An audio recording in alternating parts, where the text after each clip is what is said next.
Welcome to my review of the Tinhifi T2, not the old one that has been out for quite a while, but instead its newer version called the MK2. I did not listen to any of the different T2 versions that were released in the past, and Tinhifi did release quite many of these, but none of these seem to really have grabbed much attention. They're not bad IEMs, it's just that they did not stand out much, and since our glorious IEM world that we all love and worship has gotten even more competitive, I really wanted to finally listen to what Tinhifi is doing.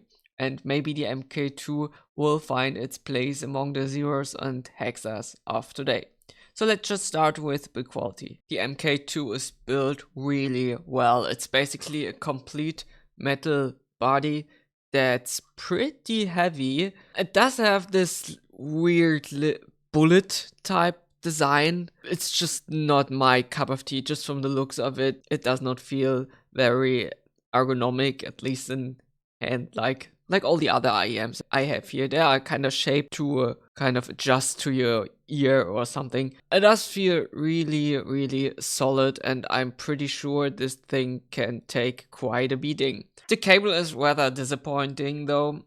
It's not really a lot better than cables that come with IEMs half the price. But I mean, I guess it's a cable, it works. Talking about comfort, well, I do not want to beat around the bush here, but these are not that comfortable. I had to tip roll quite a bit before I found an ear tip where I actually got a seal, and these would not push themselves out from having these really big hooks and being so heavy, which is an issue with these. Like, I tried so many ear tips. I found these foam tips which were included with the MK2, and I found some different silicone ones that actually made a seal and stayed in my ear. It was still not comfortable, and with all the other ear tips, it would push itself out and move because it's so heavy, and the hook from the cable here is just bigger than with all the other IEMs I have, and it's just really not a comfortable experience. I guess my ears are not made for this kind of bullet design.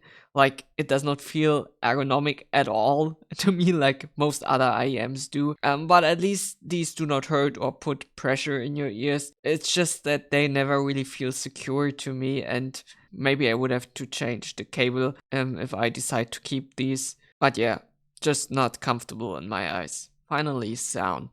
The first thing I noticed is that these are definitely more on the analytical side, and they are also marketed as reproducing natural and neutral sound without overemphasizing certain frequencies. But it's kind of weird tuning and very different to the other IEMs I reviewed, so let me explain here, and let's start with bass. Bass is more inverse to what we usually see in most IEMs. There is way less lower and sub bass, and then somewhat of an emphasis in the upper bass. Means there's not a lot of fatness to the sound here. It's basically extremely flat in that sense, but not like we know it. Like, flat in the IEM world usually nowadays means you have a boost in the lower bass, even if it's not much, so you can hear that clean bass texture, and maybe you get some mid bass to give it some punch and drive, but not too much because usually that muddies up the sound. So there's still a bit of a punch here because parts of the mid bass and upper bass are more emphasized than the rest of the bass frequencies,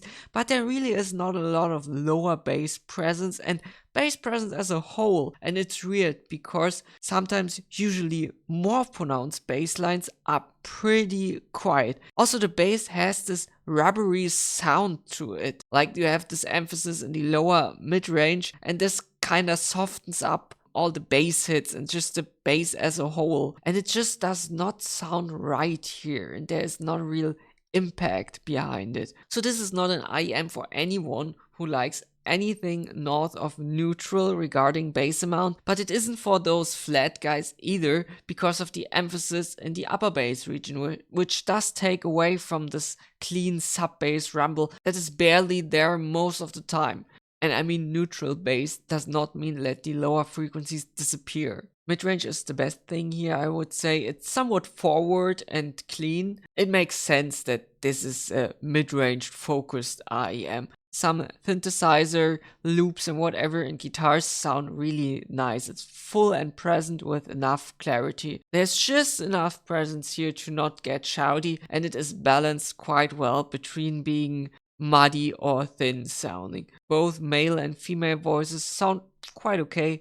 Besides one point I will talk about in the treble section. Also nice is that it does not go overboard with the upper mid-range. What can get too much though is the tuning of the higher frequencies. There's a lot of energy in the mid and upper treble here. Voices can get sibilant easily. Instruments such as cymbals are strongly emphasized, but at the same time it's more relaxed in the lower treble, which makes things like pianos quite a bit distant sounding, and the treble also gives a kind of sizzling and brittle feeling to the sound. So the tuning as a whole is just weird. You have this emphasis in the upper bass and the lower mid-range, but still a lot of bass lines are really weak because the foundation is just missing and not present. And drums especially sound like someone punches a drum enclosed in rubber.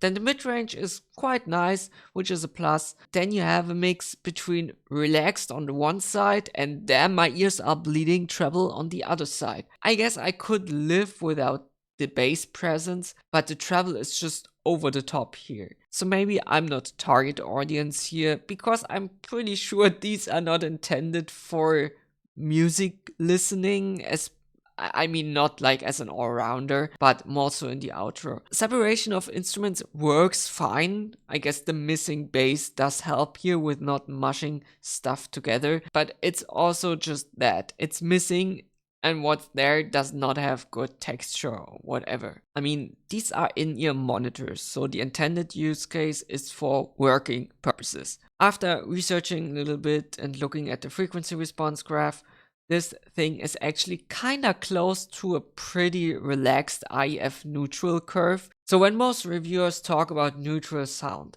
they mostly mean at least a bit of a boost in the lower bass. The IF neutral curve does not have any boost whatsoever besides in the upper mid-range and lower treble, because it has to simulate how your ears interact with this sound. Like sound in the open interacts with your whole ear and boosts certain frequencies. And this does obviously not happen as much with a headphone, and even more so with an IM. There's just less stuff to interact with there. So you could say the IF neutral curve is perfectly flat. Issue here is it's not intended to be used like that, but rather as a basic for EQing, because otherwise it sounds kinda bad, at least for me. So maybe these are for looking at vocal recordings and looking for mistakes or noise in the mix, because then the treble and mid-range tuning would make a bit more sense. That would also explain why they tuned the bass like they did, because it's not necessary and maybe even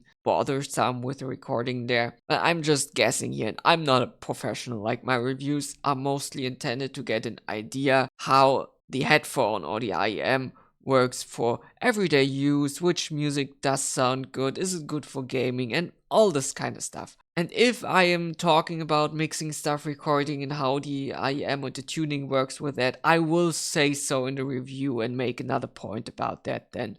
Maybe they wanted to try something different for people who like flatter sound and focus on instrumental work that mostly lives in the mid-range, but even then, it's just not that well executed. That's it for this review. I hope I could give you some information about the MK2 here, and yeah, see you next time. Goodbye.